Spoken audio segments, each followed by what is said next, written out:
Hello, this is Martin at PRS Home Water Damage Services. It's August 16, 2013, 4:11 p.m. and we are done with this water damage loss here in San Diego. And all the exposed framing is dry. There was no mold. Everything was removed in time. We're going to inspect for dryness on the exposed framing, and we're using a moisture meter here that will tell us what's dry and what's wet. So if we look at this, 8.3 is standard for wood in California. Between 10 and 15 is standard.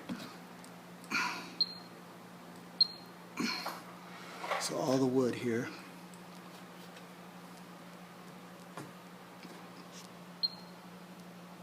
is dry.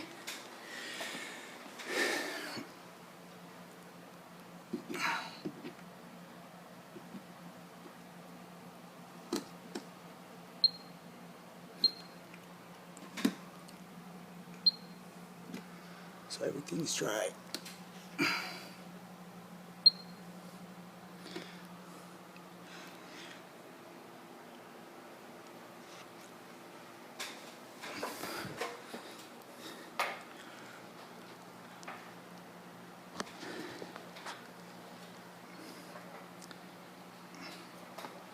And we'll check one more spot. Right here. Everything is dry. There was a dehumidifier in a small confined area, which is capable of removing 70 pints of water from the air a day. And there wasn't even a fraction of that amount of water in the framing, but it was wet and it is dry. This is Martin at PRS Home Water Damage Services, August 16, 2013.